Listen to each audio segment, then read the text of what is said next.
अस्सलाम वालेकुम first year बेटे। Open your chemistry book, page number अपनी बुक का 236 आप लोग ओपन करेंगे। नेक्स्ट टॉपिक आज हम स्टार्ट करेंगे। टॉपिक हमारा है 10.20 10.20 activity series of metals and ease of oxidation. Let's start with the reading, then इंशाल्लाह साथ साथ मैं आपको इसको एक्सप्लेन करूंगी। बहुत ईजी टॉपिक है।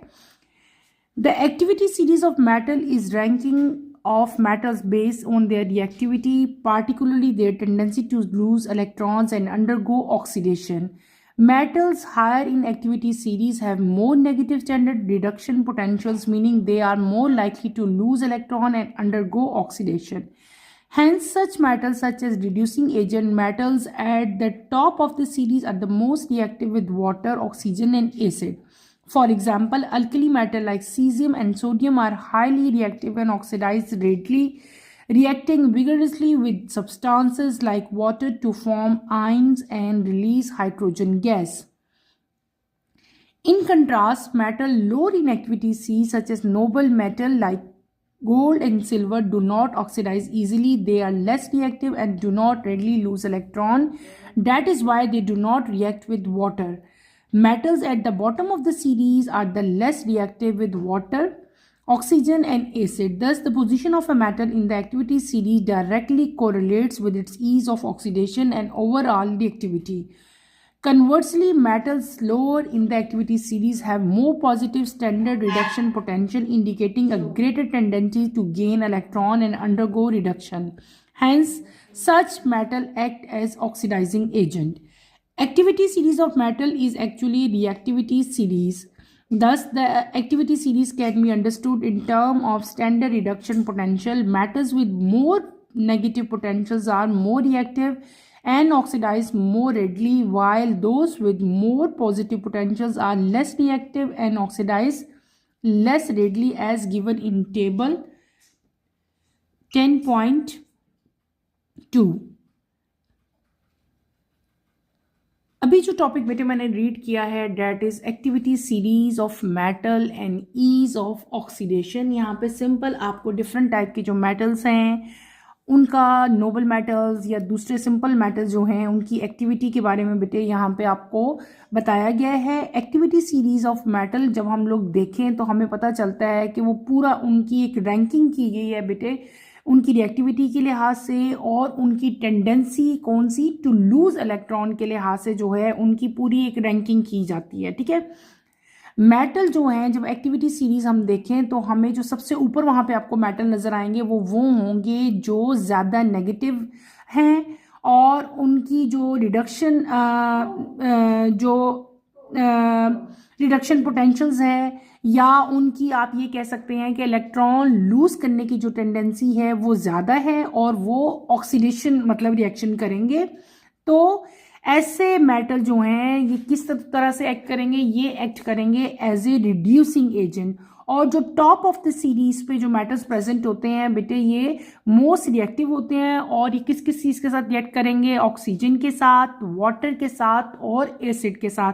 कॉमन एग्जाम्पल जो आपको इस तरह के मेटल्स की दी हुई है वो कौन कौन सी है, अल्कली मेटल हैं जैसे कि सीजियम और सोडियम बेटे, ये हाईली रिएक्टिव हैं और ऑक्सीडाइज हो जाते हैं फौरन और ये रिएक्ट करते हैं बहुत तेज़ी के साथ कुछ सब्सटेंसेस जैसे कि वाटर के साथ to form ions and release hydrogen ion. Common example यहाँ पे है सोडियम की। अगर आप देखो तो सोडियम जो है वो बहुत जल्दी रिएक्ट करता है। ठीक है, इसी तरह दूसरा जो आपको बताया हुआ कौन सा मेटल बताया है, सीजियम बताया है। तो यहाँ पे हमने क्या पढ़ा कि जो एक्टिविटी सीरीज ऑफ मेटल्स है बेटे वो उसको एक रैंकिंग बनाई हुई है पूरी मेटल्स की और उसको बेस किया है किस चीज़ पे, उनकी एक्टिविटी की बेस पे।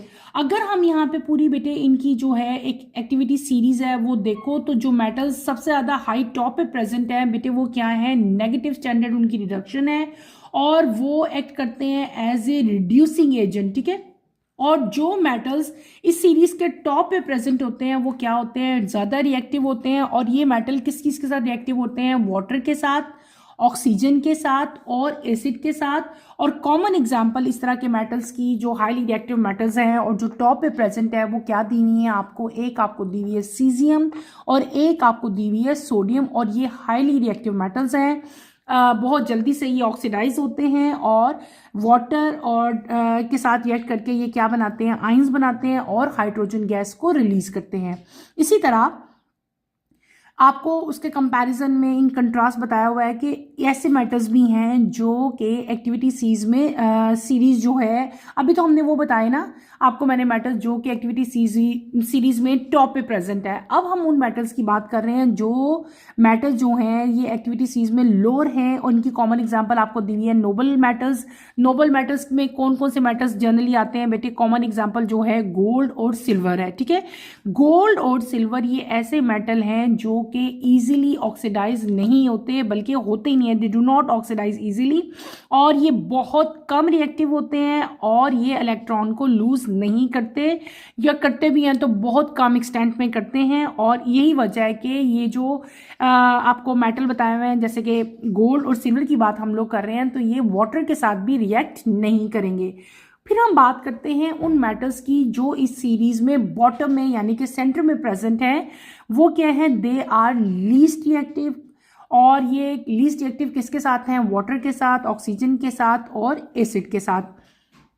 इसी तरह ये मेटल जो हैं इनके अंदर ग्रेटर टेंडेंसी होती है कि इलेक्ट्रॉन को गेन कर सकें, और जो इनके अंदर रिएक्शन होगा वो कौन से होंगे, डैट इज रिडक्शन। ठीक है, और ये वाले जो मेटल्स हैं जो बॉटम में प्रेजेंट हैं बेटे, ये एक्ट करते हैं एज एन ऑक्सीडाइजिंग एजेंट। ठीक है, एक्टिविटी सीरीज ऑफ मेटल जो है इसको हम लोग क्या कहते हैं, एक्टिविटी सीरीज कहते हैं। और एक्टिविटी सीरीज को आपको अंडरस्टूड करने के लिए आपकी बुक में यहाँ पे एक टेबल दिया गया है जिसमें आपको डिफरेंट टाइप के मेटल्स बताए हैं, आइंस बताए हैं उनके, और उनकी ई नॉट वैल्यू भी दी हुई है, और उनका जर्नली जो रिएक्शन होता है बेटे वो भी दिया गया। हम उससे भी एक दफ़ा पढ़ लेते हैं। अपनी बुक का नेक्स्ट पेज अगर आप लोग ओपन करो वहाँ पे आपको पूरा एक टेबल दिया हुआ है, that is known as activity series of metals. यहाँ पे डिफरेंट टाइप के मेटल्स हैं। ठीक है, अगर आप लोग देखो ये पूरा एक टेबल है, आप टेबल का स्टार्ट लो, देन टेबल का हमारे पास लोअर है और टेबल का बॉटम है, बॉटम,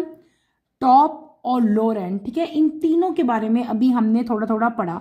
अगर आप इस टेबल के बिल्कुल बिल्कुल टॉप पे आओ तो यहाँ पे आपको मेटल नजर आएगा लिथियम। क्या मेटल नजर आएगा, लिथियम। ठीक है, और पोटाशियम, बेरियम, स्ट्रोंशियम, कैल्शियम। ठीक है, ये आपका sodium.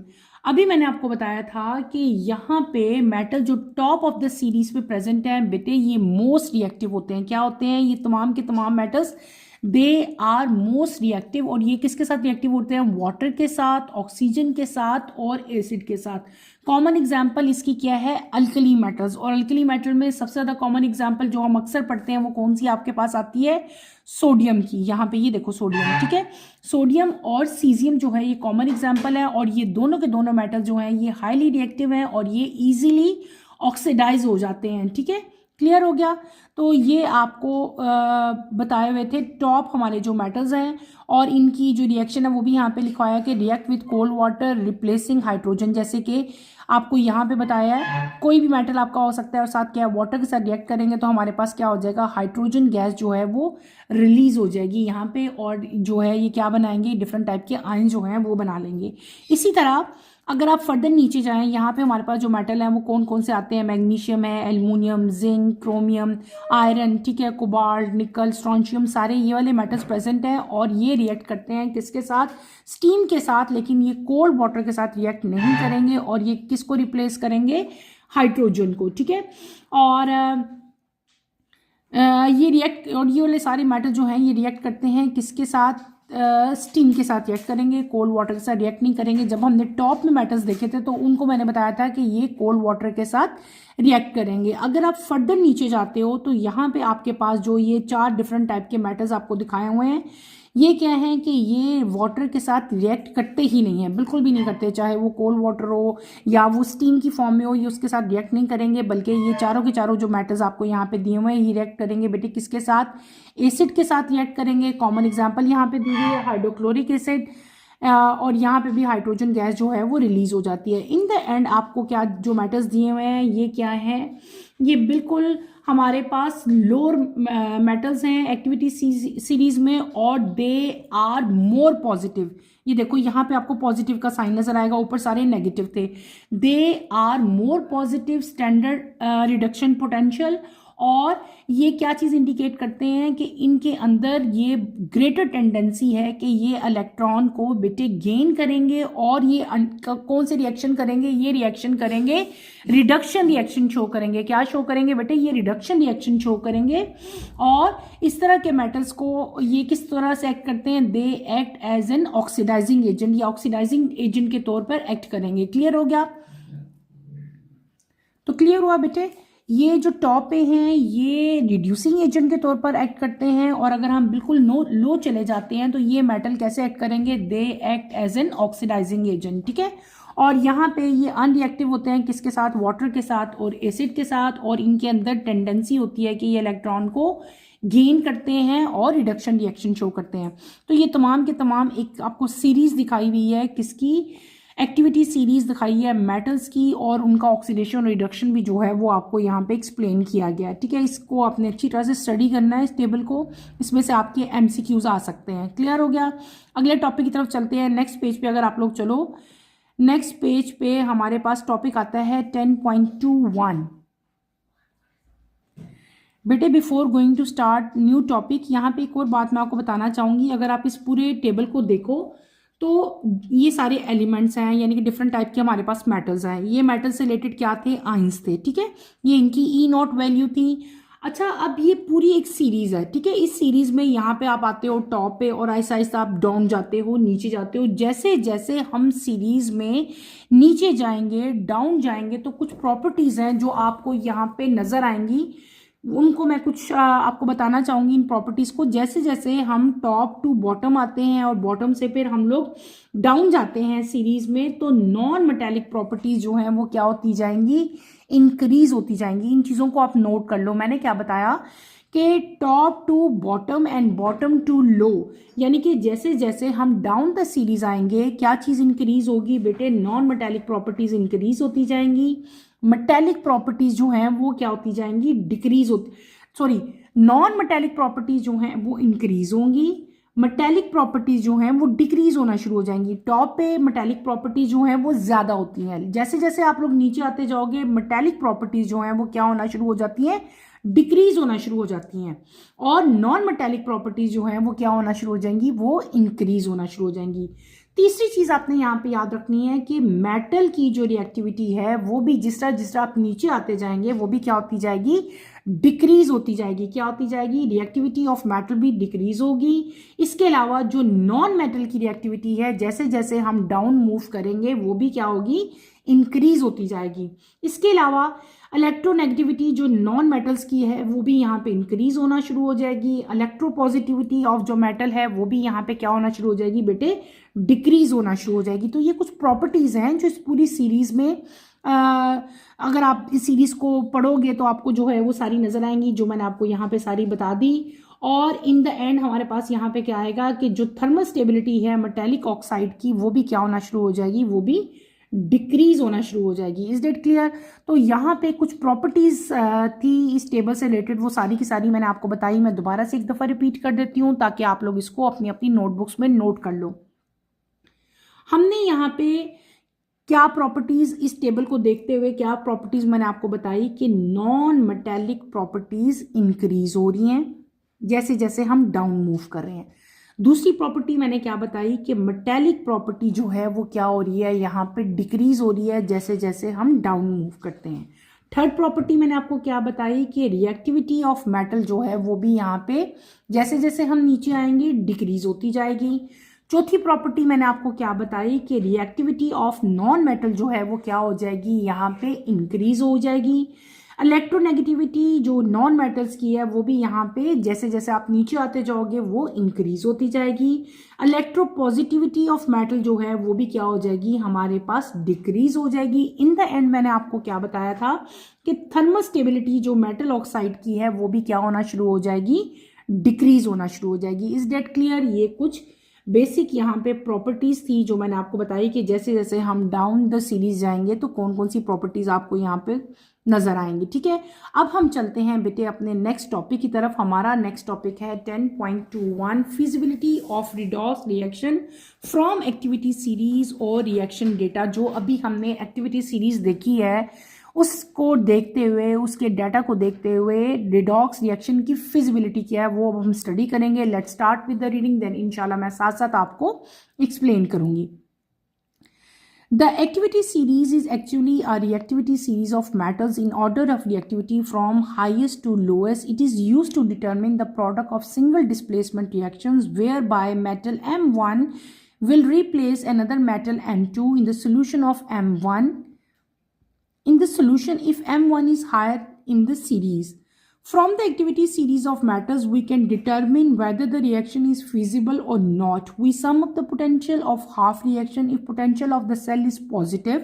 The reaction is possible if negative. The reaction is not feasible. Let us see the reaction. The overall reaction is Fe plus 2Ag, Fe2 plus 2Ag. The cell potential is positive, hence the reaction is feasible. Consider another example. From the activity series of metal, we have Al3 plus 3 electron, Ag plus 1 electron, Al3 plus Ag, Al plus Ag.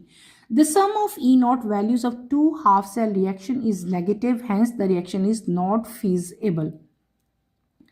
छोटा सा topic है यहाँ पे हमारे पास। Simple इस topic में आपको क्या बताया है कि एक्टिविटी सीरीज जो है बेटे, एक्चुअल में जो एक्टिविटी सीरीज हम अभी पढ़ के आए हैं ये क्या हमें बताती है, ये रिएक्टिविटी सीरीज है। रिएक्शन यहाँ पे शो होते हैं, हमें पता चलता है कि कौन सा मेटल जो है वो किस तरह से रिएक्ट करता है।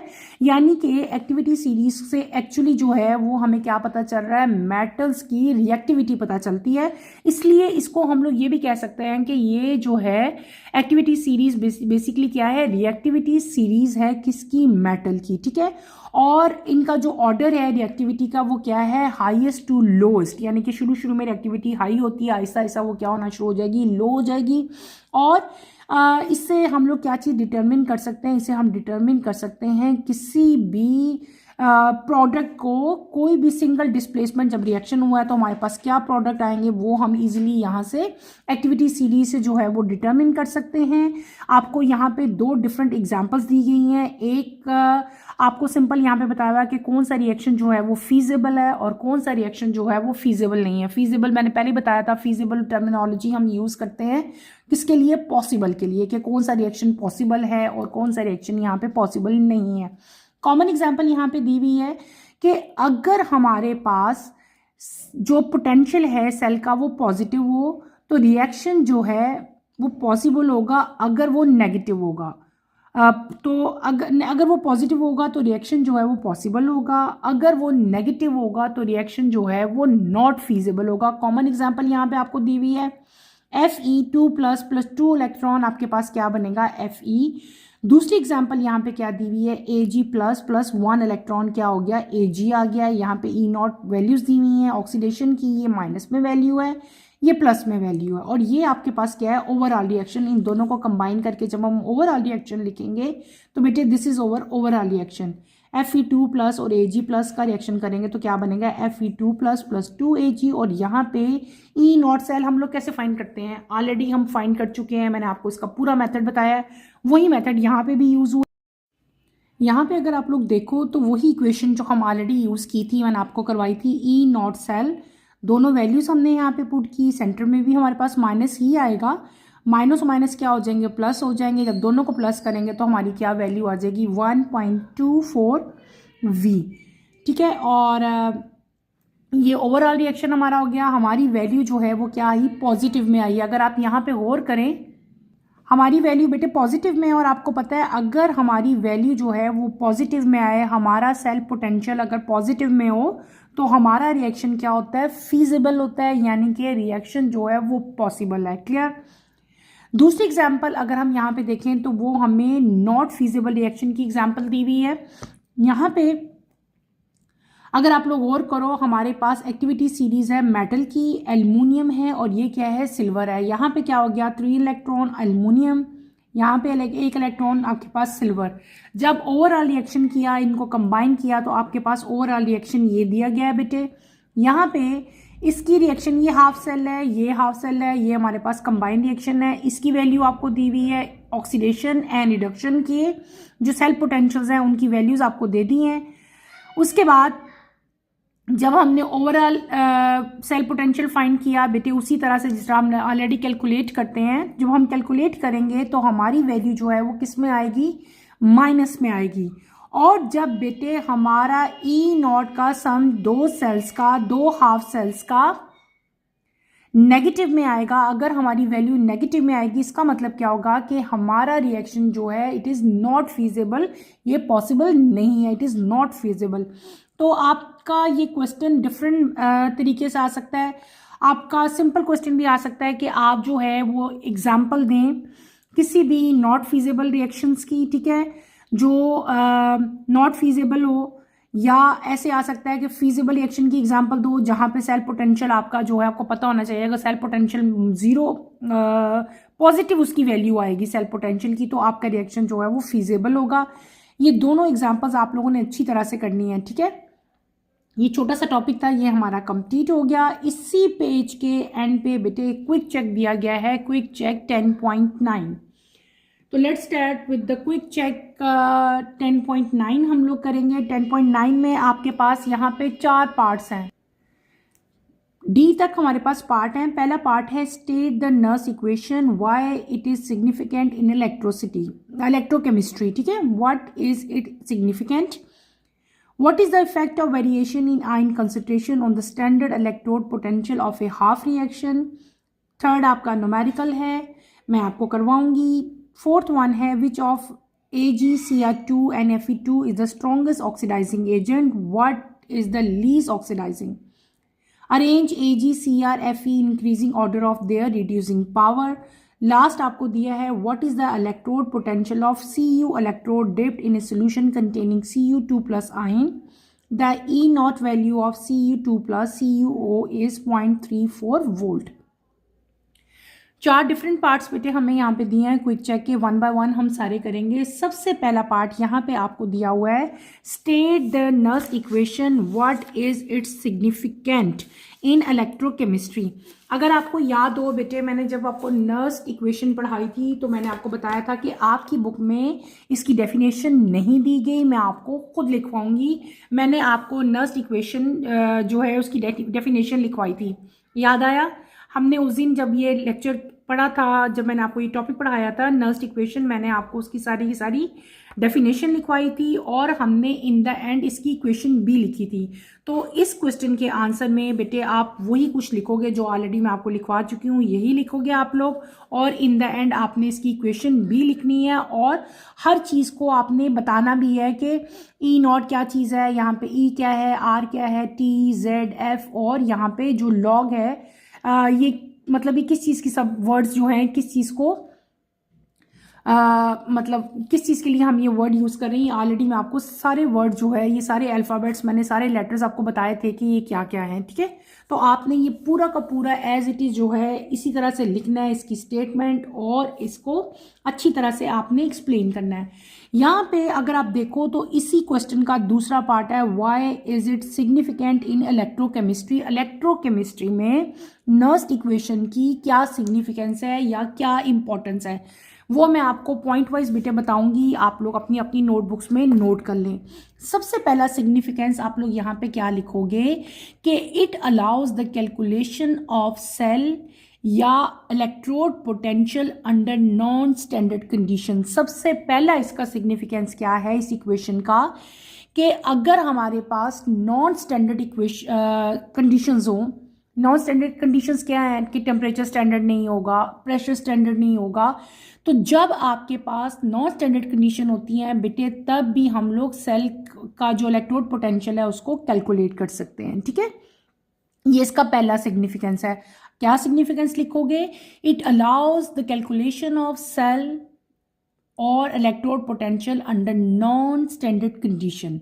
दूसरा सिग्निफिकेंस बेटे नर्स इक्वेशन हमें एक्सप्लेन करती है कि how electrode potential changes with concentration, pressure और टेम्परेचर। ये इसका सेकंड सिग्निफिकेंस है कि नर्स इक्वेशन से हमें पता चलता है कि इलेक्ट्रोड पोटेंशियल कंसंट्रेशन, प्रेशर और टेम्परेचर के लिहाज से किस तरह से उसमें चेंजेस आते हैं। आप कैसे राइट करोगे? आप नंबर 2 पॉइंट लिखोगे, explain how electrode potential changes with concentration, pressure और temperature. Third point, third significance में आप लोग क्या लिखेंगे कि it is crucial for predicting direction of redox reaction. ठीक है, यानी कि नर्स इक्वेशन से हम प्रिडिक्ट कर सकते हैं क्या? रिडॉक्स रिएक्शन की डायरेक्शन। ठीक है, तो क्या थर्ड पॉइंट, आप थर्ड सिग्निफिकेंस क्या लिखेंगे बेटे? It is crucial for predicting direction of redox reaction. Clear? Number 4 significance भी हम इसका लिख सकते हैं। फोर्थ में आप लोग लिखोगे it is important for designing electrochemical cell, या it is used this equation, ये जो नर्स इक्वेशन है, it is use in designing electrochemical cell, यानी कि इलेक्ट्रोकेमिकल सेल की डिजाइनिंग में भी जो है ये हमें बहुत ज्यादा ईज आउट करती है, हेल्प करती है। क्लियर? नेक्स्ट आपका क्वेश्चन है, what is the effect of variation in ion concentration on the standard electrode potential of half reaction? ठीक है, कि जो इफेक्ट है वेरिएशन का बेटे, उस आयन कंसंट्रेशन का जो इफेक्ट है वो स्टैंडर्ड इलेक्ट्रोड पोटेंशियल पे क्या है। ठीक है, ये आप बताओगे। What is the effect of variation? ठीक है, वेरिएशन यानी कि जो चेंजेस आती हैं उनका इफेक्ट क्या है आयन कंसंट्रेशन पे स्टैंडर्ड इलेक्ट्रोड पोटेंशियल में जब हम हाफ रिएक्शन यूज करते हैं। तो वन बाय वन बेटे मैं आपको बताती हूँ कि स्टैंडर्ड इलेक्ट्रोड पोटेंशियल जो है बेटे वो फिक्स्ड होता है और इसको हम मेजर करते हैं एट स्टैंडर्ड कंडीशन। ठीक है, लेकिन जो इलेक्ट्रोड पोटेंशियल होता है बेटे ये वेरी करता है विद आयन कंसंट्रेशन। दूसरी चीज़ क्या है, आयन कंसंट्रेशन को जब हम इंक्रीज करेंगे तो हमारा इलेक्ट्रोड पोटेंशियल भी इंक्रीज होगा। चौथा पॉइंट आप क्या लिख सकते हैं कि अगर हम आयन कंसंट्रेशन को डिक्रीज करेंगे तो हमारा इलेक्ट्रोड पोटेंशियल भी जो है वो क्या कर जाएगा? डिक्रीज कर जाएगा। ये थोड़े सारे पॉइंट ज़रा डिफरेंट हैं, ये आपकी बुक में नहीं थे, मैं कोशिश करती हूँ ये आपको लिखवा दूँ ताकि आपके पास इसका आंसर आपके पास मौजूद हो। क्विक चेक 10.9 में आप लोगों को करवा रही हूँ, 9 का पार्ट बी बेटे मैं आप लोगों को करवा रही हूँ। यहाँ पे हम हेडिंग दे लेते हैं क्विक चेक। ठीक है, QUICK, क्विक चेक 10.9 का पार्ट बी बेटे मैं आप लोगों को करवा रही हूँ। ठीक है, पार्ट बी आपका what is the effect of variation in ion concentration on the standard electrode potential of half reaction. ठीक है, तो हम लिखेंगे इधर इफेक्ट ऑफ आयन कंसंट्रेशन। आप कंसंट्रेशन पूरा लिखिएगा। नंबर 1 यहाँ पे क्या मेंशन करेंगे? स्टैंडर्ड इलेक्ट्रोड पोटेंशियल, मैं लिख देती हूँ जो मैंने भी आपको सारा बताया, fixed comma measured eight standard condition. ठीक है,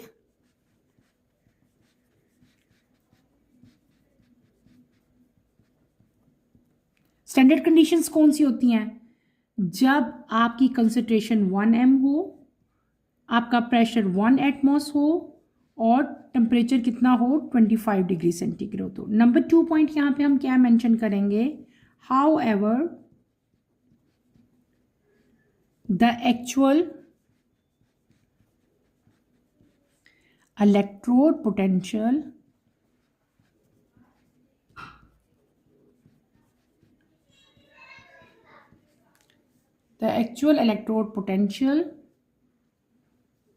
E, ठीक है, varies with ion concentrations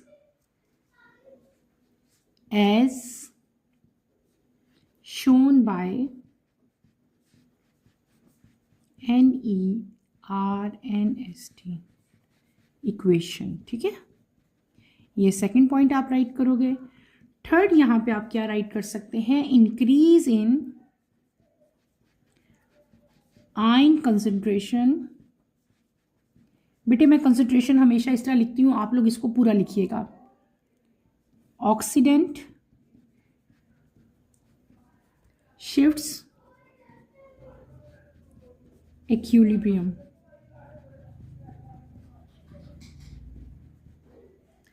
that is increases electrode potential।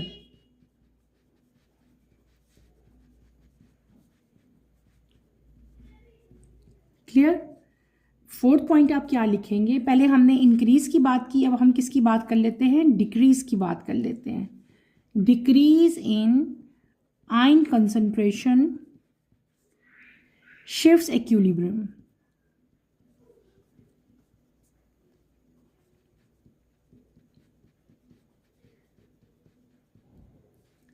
That is decrease, ठीक है, डिक्रीज इलेक्ट्रोड पोटेंशियल।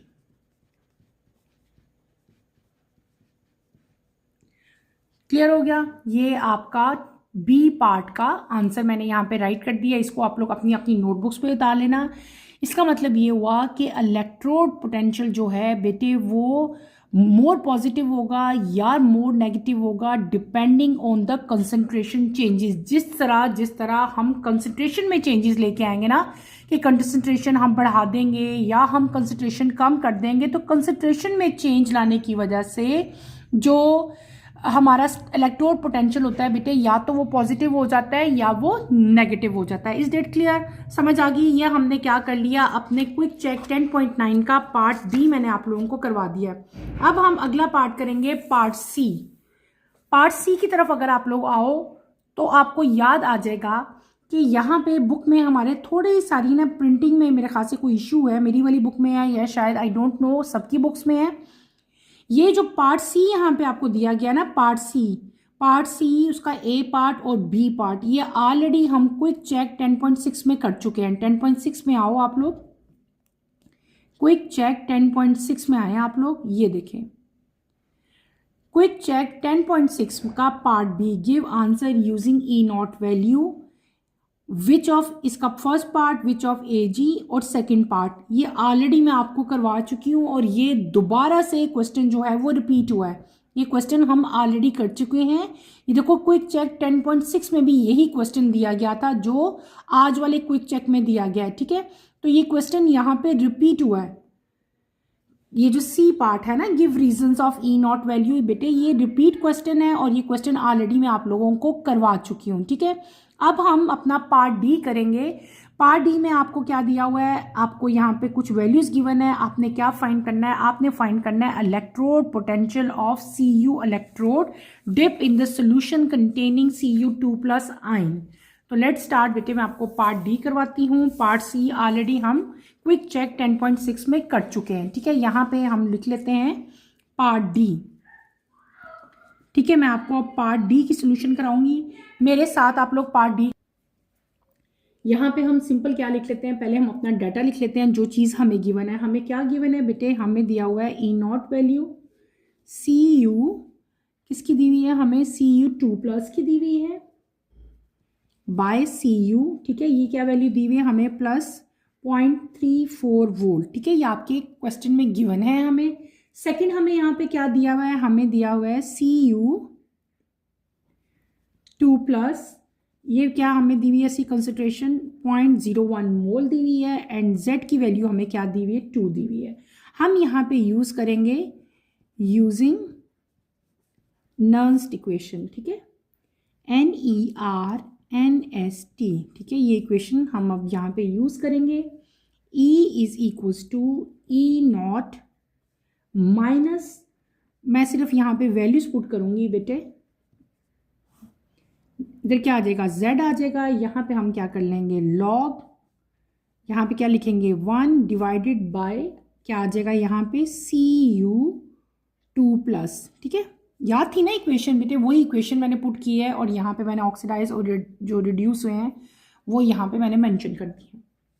अब आपने यहाँ पे क्या करना है, जस्ट वैल्यूज पुट करनी है। ई नॉट वैल्यू आपको क्या दी हुई है 0.34, ये गिवन थी हमें, वो की लिखी हमने।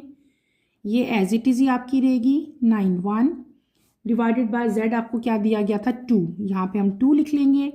आगे चलेंगे लॉग, इधर आपका क्या आ जाएगा बेटे 1 आ जाएगा, और कॉपर की कंसंट्रेशन आपको कितनी दी थी 0.01, मैं यहाँ पे क्या लिख लूँगी 0.01, ठीक है। अब आप क्या करोगे, इसको कैलकुलेट करोगे 0.034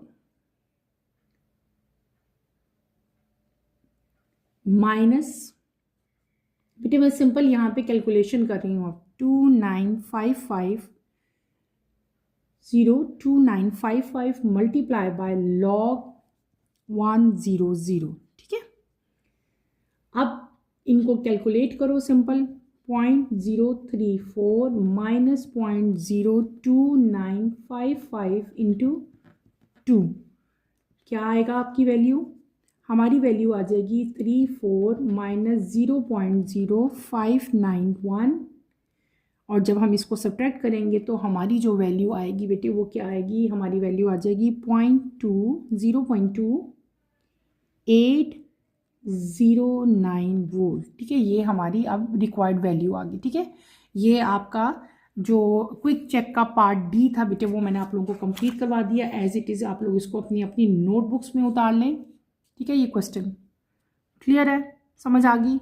तो ये हमने यहाँ पे सिंपल नर्स इक्वेशन जो है वो यूज़ की थी, और बाद में कैलकुलेशन है, कैलकुलेशन तो बेटे आप लोग खुद कर सकते हो, लेकिन फिर भी मैंने आपको यहाँ पे सारी कैलकुलेशन भी जो है वो कर दी है। क्लियर हो गया, हमने क्विक चेक कंप्लीट कर लिया। क्विक चेक में मैंने आपको यहाँ पे पार्ट ए ओरली करवाया, उसके सिग्निफिकेंस मैंने आपको पॉइंट्स में बता दिए सारे। पार्ट बी मैंने आपको सारा रिटन फॉर्म में दे दिया। पार्ट सी मैंने आपको कहा कि ये रिपीट क्वेश्चन है क्विक चेक 10.6 में, ऑलरेडी हम ये पार्ट सी कर चुके हैं। नेक्स्ट आपका पार्ट डी था, पार्ट डी भी मैंने आप लोगों को कंप्लीट करवा दिया। यहीं पे बेटे अपना टॉपिक मैं ख़त्म करूँगी इंशाल्लाह। नेक्स्ट लेक्चर में हम फोटोवोल्टिक सेल करेंगे। नेक्स्ट लेक्चर की नोटिफिकेशन के लिए आप चैनल को शेयर करें, लाइक करें और सब्सक्राइब करें, और मुझे यहीं पे इजाज़त दें। इंशाल्लाह नेक्स्ट लेक्चर में आपसे दोबारा मुलाकात होगी। टिल देन अल्लाह हाफिज़। फर्स्ट ईयर टेक केयर बेटे, अपना ख्याल रखिएगा। अल्लाह हाफिज़।